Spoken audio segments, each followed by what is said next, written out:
నమస్తే సదావత్సలే మాతృభూమే. నమస్కారం మిత్రులారా, నేను మీ మదన్ గుప్తా. ఇప్పుడు చెప్పబోయే విషయం చాలా ముఖ్యమైనటువంటి విషయం మిత్రులారా. ఇది మా విజ్ఞప్తి కూడా. భారత జనగణన సెన్సస్ మార్చి 2027 వరకు జరుగుతుంది. జనగణన అధికారులు త్వరలో మీ ఇంటికి వచ్చి మీ వివరాలు సేకరిస్తారు. మీ మాతృభాష గురించి అడిగినప్పుడు మీ భాషను తెలుగు లేదా మీ మాతృభాష ఏదో అది చెప్పండి. తర్వాత మీకు తెలిసిన భాషల గురించి అడిగినప్పుడు మీకు తెలిసిన భాషలలో సంస్కృతాన్ని తప్పకుండా చేర్చండి. ఎందుకంటే మనం సంస్కృతాన్ని మాట్లాడలేకపోయినా ప్రతి హిందువు దైనందిన ప్రార్థనలు, మంత్రాలు, శ్లోకాలు, పూజలు మరియు ఆచారాలలో సంస్కృత పదాలను ఉపయోగిస్తాం. ఈ విషయం దయచేసి గమనించండి. గత జనగణన ప్రకారం దేశంలో సంస్కృతం మాట్లాడే వారి సంఖ్య కేవలం 2 లక్షలు మాత్రమే.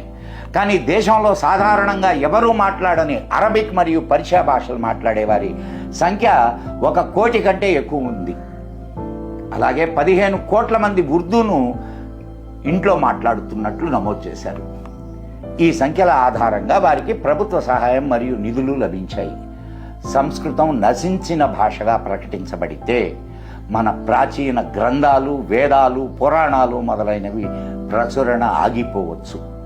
మన సాంస్కృతిక మూలాల నుండి మనం దూరం అవుతాం. చివరికి మన పూజా విధానాలు కూడా తగ్గిపోవచ్చు. మన పండుగలు కేవలం శబ్దంతో కూడిన డీజే పాటలకు మాత్రమే పరిమితం కావచ్చు. సంస్కృతం భారతదేశంలోని అత్యంత ప్రాచీన భాష, భారతీయ భాషల తల్లి. ఇది సులభమైన, అందమైన భాష. సంస్కృత భాషను జీవించి ఉంచడం మన అందరి మొదటి మరియు ముఖ్యమైన బాధ్యత. సంస్కృతం అపాయంలో ఉన్న భాషగా ప్రకటించబడితే దాని అభివృద్ధికి, విస్తరణకు ప్రభుత్వ సహాయం ఉండదు. అప్పుడు అది శాశ్వతంగా నశించే ప్రమాదం కూడా ఉంది. మన అవగాహనతో చేసిన కృషి మాత్రమే సంస్కృతాన్ని కాపాడగలదు. సంస్కృతాన్ని కాపాడుకుందాం. మన దేశ సంస్కృతిని, సాంప్రదాయాలను కాపాడుకుందాం. దయచేసి ఈ సందేశాన్ని మీ స్నేహితులందరికీ పంపించండి. సంస్కృతాన్ని కాపాడండి. జై హింద్, జై మా భారతి. నమస్కారం మిత్రులారా, మీ మదన్ గుప్తా.